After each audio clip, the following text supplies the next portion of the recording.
What's up, everybody? This is Dr. Nick with Leverage Media, and welcome to episode number 7 of the Ask Dr. Nick show. I'm excited to be here. I had a nice weekend, spent time with my side of the family for Christmas. We're going to spend Christmas Eve and Christmas with my girlfriend's side of the family here in Chicago. And then we get to go on a nice week-long trip, flying to Las Vegas for the weekend after Christmas. Going to meet up with a friend of mine who just moved to San Diego, and then flying to San Francisco and driving down. I think it's US Highway 1 or something like that, all the way down to Los Angeles. Supposed to be some pretty good views. So I'm excited about that. If you guys are not scheduling quarterly trips, man, that was one of the biggest things that has made such an improvement on just my kind of outlook on things in 2019 was every quarter we scheduled at least a 10-day vacation to where we could just get away and really think, and tried not to work as much as possible. That's always tough, but that's one of the biggest hacks that I would say that we have done a good job with here in 2019, and so hopefully get to extend that into 2020. All right, so we're gonna dive into some questions. Again, if you have any questions that you want to get answered on the Ask Dr. Nick show, be sure to DM me on Instagram or send me a message on Facebook. Just use hashtag Ask Dr. Nick, and I'll make sure that I get those answered in the future. All right, jumping in. Question number 1. I'm thinking of redoing my website. Should I go with a chiropractic website company, make something myself, or hire a website design company that does all types of businesses? All right. So you're redoing your website. Not sure what you're doing now. The make something yourself. I mean, unless you are starting out and you have absolutely $0, I would not make one yourself. I have yet to see one made by someone that I'm just like, wow, you did a really great job. So, I mean, unless you're like a designer and, you know how to use WordPress. I'm not a big fan of the Wix.com or any of those other free websites where you can build your own, and they make it kind of simple, but I don't love those. So I'd probably take that one off the table. Like, don't do it yourself unless you're just absolutely have $0. Number 1, because I think websites are so important. I think it's really the hub of your online presence. Even if you're creating content, even if you're doing things on Facebook and Instagram and Google, they're still going to check you out. Even if they get referred in, I think they go to the website and check out the site to see like kind of what you stand for, what you believe in. So I would not make it myself. I would definitely make sure that it's something that you're putting some energy and some effort into. Just kind of a side note before I give you my thoughts on which way you should go with this.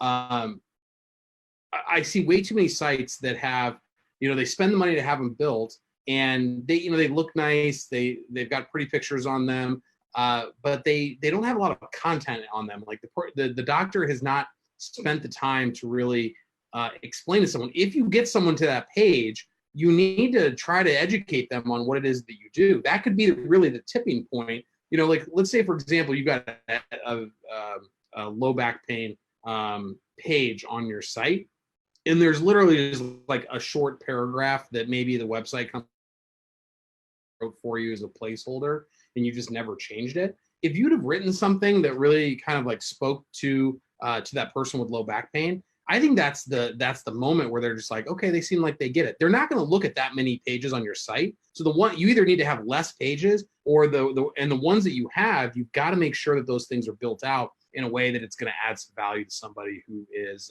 who's reading it. So basically it comes down to who should you use, a chiropractic website company or a website like maybe like a local design company that does all types of businesses. They're not chiropractic specific. So the first thing that I would try to avoid is and this is going to be pretty much all of the chiropractic website companies, is I would try to avoid getting into a situation where you are paying a monthly fee to where you're locked in to that monthly fee forever. And if you leave, you lose the site. It's not yours. It's their property. It's their IP. And so you move on and you have to like recreate a website. So I'm not a big fan of that. It's a great business model because people tend to not change their website companies too much just because it's kind of a hassle. So I would hate to see you get into a situation like that.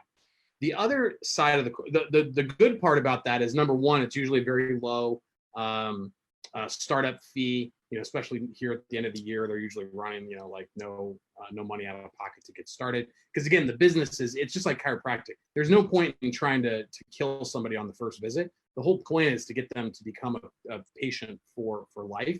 So, you know, making $195 versus $49 for your first visit isn't where the money is made. The money is made by adding value, getting great results, talking to people about how their nervous system really works and why chiropractic should be part of their lifestyle. And that's what's going to lead you to growing a successful business, because your PDA is going to go up there and stay for a long time.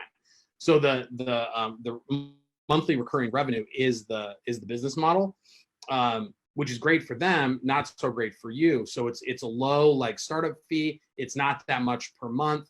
But if you keep the thing for 10, 15, 20 years, it gets to be an expensive asset.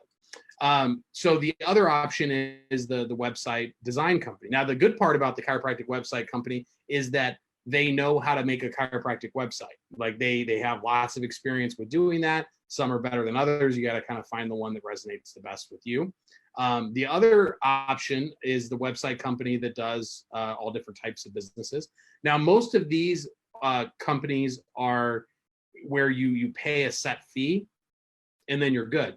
The problem with them is that you're going to have to spend a lot of time explaining to them all the nuances of chiropractic, and you're going to have to do a lot of the thinking for them. So that's one of the benefits of working with a website company that knows the chiropractic profession. If you work with just somebody who just knows how to design a website, it may look nice, but you're going to be really dependent, or they're going to be very dependent on you to give them the direction that you want to go with the website, and then also the content. So for those of you who don't know, I run Chiro Story Websites, which is a website company to take chiropractors through the story brand process. If you've ever heard me talk about that, or if you've read the book Building a Story Brand by Donald Miller, I'm the only chiropractor in the world that is a certified guide in the story brand process. So we create custom chiropractic websites that are more similar to the second option that we were talking about, where it's like you pay the fee and you're done. Like once we've made the website, then it's your website to do what you want with. So there's no recurring monthly cost there. I just had a strategy session with a guy who used a local company, and you know, his website was okay. I mean, it was probably, I don't know, 60, 70th percentile.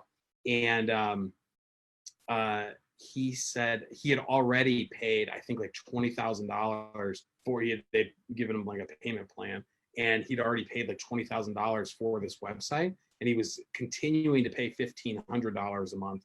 And I assume that was them doing some type of SEO. But even when I looked for like his city and state and chiropractor to see kind of where he ranked, it was like number 7. I'm like, for $1,500 a month, they should be like, you could hire, that's almost a half of that's like a part-time employee. You could hire a part-time employee to build backlinks and create content for the site. So I just be very careful with a local company that does website design. The prices that they may quote you may just be out of this world. So if you're interested in doing a story brand website, you know, let me know. We make really great websites that way. So I think that's the best way to do it, is work with somebody that understands chiropractic, who also does not do a monthly recurring revenue model. All right, number 2, how long until I can expect an ROI on content marketing?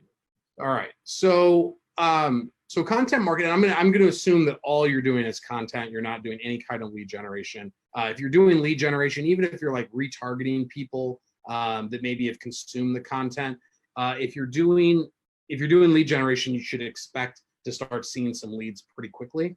like within, days or a week. Kind of depends on what the strategy is, whether it's retargeting or if you're just putting stuff out there, ads out there, I mean.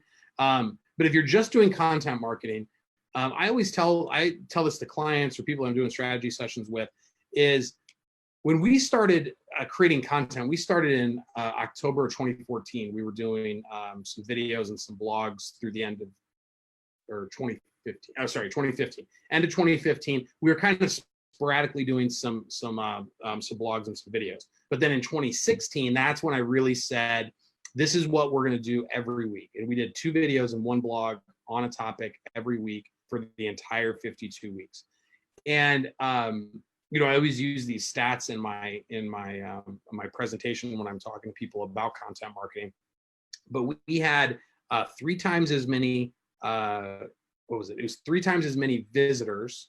So we had 3 times as many people coming to the website, but we had 4 times as many page views. So not only were the people coming to the site for whether it was for the blog or just to kind of check us out, but they were looking around on the site as well, which was really nice. Now, that being said, and that was over a 12-month period. That being said, we didn't really get a lot of new patients that I could track from our content, because most of it was being done on Facebook at that time. And we didn't really get, I would say maybe our first patient that I could really say, yes, they came from the content, was probably 6 months into it. And if you include the last quarter of 2015, it was probably 9 months into it, but we weren't as consistent then. So I would say if you're doing content on a weekly basis, maybe a written blog and a video at least, I would just assume that you're going to get nothing from it for 6 months. And this was us pushing that content out. I can't remember how much we were spending on it, but we were spending a decent amount each month on just pushing the content out to a local audience. But that was what was nice about all of those people coming to the website, was that almost all of them was going to be local traffic, because the only thing we were doing differently was the content marketing. So the only people that were seeing that content were people that lived within 10 miles of my practice. So that was a really nice part of the content, was that I knew that increase in traffic was all local. So were there some people that maybe came in, maybe they went to the website, they surfed around, and then when they talked to the front desk, they told them that they found us on Google or just landed on our website, magically, or whatever they told them. There may have been some people before that, but I always say just expect to get nothing from the content for 6 months if all you did was content. Now, if you're doing lead generation and you're doing follow-up and you're doing retargeting, which I recommend, it can be a lot quicker. All right. Question number 3. Some of my Google reviews have been removed. Is there some way to get them back? So with Google reviews, you'll have, let's say you've got 100, right? And then on Tuesday you have 100, and then on Thursday you go back and look at it again and you've got 98. So Google will allow reviews to go up there, up onto your page, and then they will filter them out sometimes for whatever reason. The weird thing is that when they put them back, the way that you can, and I think this is true, the way that I notice when they put filtered reviews back is if you look in your reviews on your Google My Business, and you can filter them by most relevant, most recent, lowest rating, highest rating. I think those are the 4 filters. The one that is most recent, if you filter it by most recent, it will show everything like your newer reviews in the order that they actually came in, but they'll show ones that have been added back in that maybe you got filtered out, but then they were like, okay, this seems legit, we're going to put it back in. So let's say, today's December 22nd, I think. So let's say I got one today, yesterday, and the day before, and then the day before that, they had filtered one out from October 31st and they put it back in. So the way that it would go would be December 22nd, got a review. December 21st, got a review. And then it'll say October 31st, got a review. And then it'll say December 20th, got a review. So that one that got refiltered, got put back in after getting filtered out, that's how you can kind of see when they come back in. and you'll see like an uptick in your reviews without having gotten any new reviews. So the way to make sure that they don't get filtered is the most important thing is just to make sure that they are not on your IP address or signed into your Wi-Fi when they are giving the review. So if you have any kind of public Wi-Fi or guest Wi-Fi, just be sure if they're leaving you a review that they're off of that they're using their actual cell signal. And I mean, sometimes I think they'll filter them out if, say, you're, like if you're a local business, 98% of your reviews should come from local people. So if if you're in a Facebook group and you all decide to leave each other reviews on your Google page, and like all of a sudden you get 20 or 30 reviews and you've never gotten that many before, and that none are from your local area, some of those are probably going to get filtered out. So Google's algorithm is smart. The best way to make sure that they don't get filtered is to make sure that they're real and just ask actual patients and have them actually say something. When somebody just leaves 5 stars, I think it's more likely to get filtered than not. But if you're doing like a bunch all at once, you can expect that some of those may get filtered. But if they've left something, and like, I don't know what their process is for double checking them, but if they see that they left a review that like actually looks like they're a real patient, then I think they'll put them back. Because I see that sometimes where we'll have new reviews, but they're from 3 months ago. All right. What are good engagement? Question number 4. What are good engagement numbers on a video on Facebook? So the average watch time on Facebook, I think recently went down from 6% down to 5%, which is not a lot, right? So that's why it's so important to, really capture people's attention when you are when you're starting the video. It's why it's important to use props and demonstrate things so that you try to catch people's attention and try to make them a little bit curious as to what it is that you're doing or you're talking about. So good engagement numbers. So the average video, I think I saw a stat on this recently. The average video gets a third of the views. So let's say you have a total number of, impressions. A third of the impressions of that video get watched past the 3-second mark. So 33% make it past the 3-second mark. If you can get that to 50% or above, it means you're doing a good job with either the copy or the headline or the visual that you're starting with. You're doing a good job of hooking them in. All right. Now, of the people that make it, so let's just to make these numbers easy. Let's see. Okay. So if you have 3,000 impressions, a third of those would be 1,000 3-second views. All right. So if you can get to 50% or above, that's going to be good. So if you got to 1,500 or above of the 3,000 impressions, make it to 3-second video views, you're doing all right. Then of those 1,000 that made it to the 3 seconds, the average 1,000, a third of those are going to make it to the 10-second mark.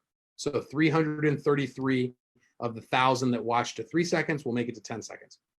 So again, if you can get 50% or more of the people that made it to 3 seconds to then hold on to 10 seconds, that's going to be a good engagement video. It means A, you're hooking them, and B, that you're keeping their attention long enough for you to get into the meat of what it is that you're talking about. That's why I'm not a big fan of elaborate long logo stings, because you've only got that moment to catch them, and a lot of people aren't going to, especially for like a local chiropractic video. As much as we love talking about, I just don't think that many people care about some of the topics that we talk about unless you're dealing with that problem specifically.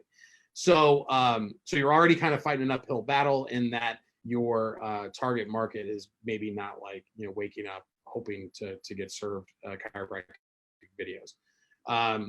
I lost my train of thought there a little bit. Anyway, so making it 50% to the 30%, to the 3-second part, and then another, then 50% of those people making it to the 10-second. All right. Oh, I know what I'm saying. The long logo stings. Don't you can do that. You know, a lot of people like are so proud of like how fancy it looks. It's just better to either do that at the very end, at the end of the video, or you can do a little intro, then a really short logo sting, and then the rest of the meat of the video, or like the whole video. So sometimes people will do like a little intro where they're talking about what the video is. Like today we're going to be talking about the 3 things you must do first thing in the morning if you have low back pain before you even get out of bed. And then your logo sting that is like, I'm talking like 1 to 3 seconds long. You do the logo sting, and then the full video after that is like, hey, this is Dr. Nick with Springfield Wellness Center. And today we're going to be talking about the 3 things you can do first thing in the morning before you get out of bed if you have low back pain, and then blah, blah, blah, blah, blah, blah, do your close. So just be sure that you are not doing some big fancy logo sting as the intro to your video, especially if it's like 5 or 10 seconds long. You're just going to lose a ton of people. All right. Okay. So what is the number one thing? This is question number 5. What is the number one thing I should focus on for marketing my practice in 2020? So we're coming up on the end of 2019. When this hits the podcast, it'll be the last Sunday of 2019 and going into 2020. And, 2020 is going to be all about content, all about creating the 3 different types of content that you can possibly make. It's going to be video, written, and audio. I think that audio is really starting to become a part of, necessary content that local offices need to be creating. But if you're not creating video, if you're not creating blog posts on a regular basis, you got to start there. So I think that the number one thing that everybody should be focused on in terms of their marketing in 2020 is just being consistent with the creation of their content. If you're not making content right now in 2019, just make 2020 all about like doing it, whether you actually spend money to boost it out or not. Just do it so that you get into the habit of doing it. For example, this, like, we started my Dr. 𝐋𝐨𝐴𝐵 brand, all the content that we've been creating for this. We started that in November, and we've created content for every single day since then.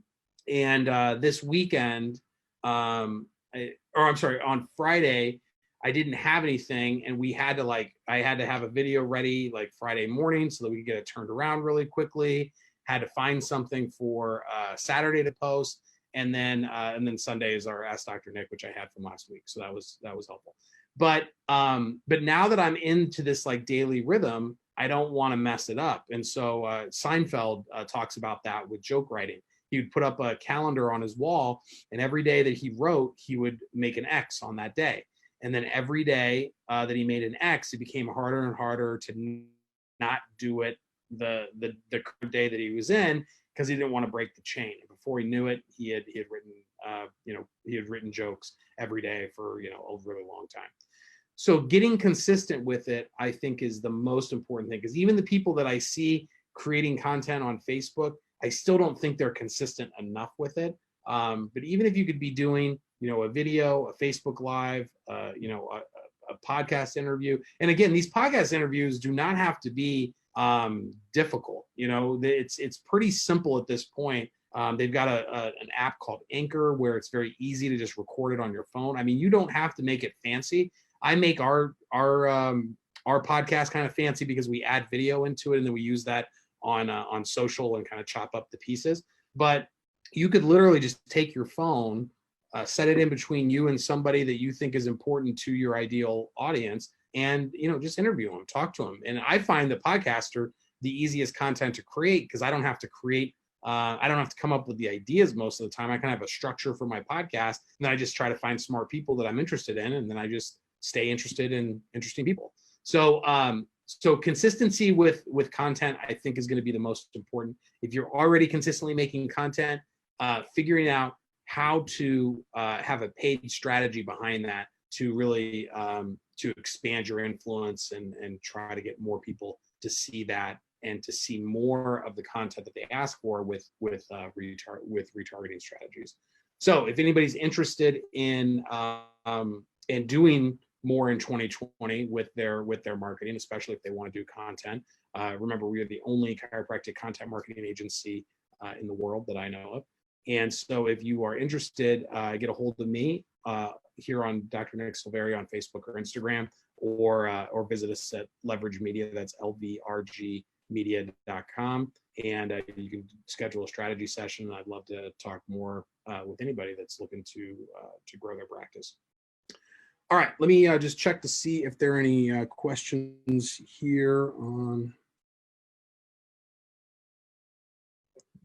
Instagram. Check on Facebook.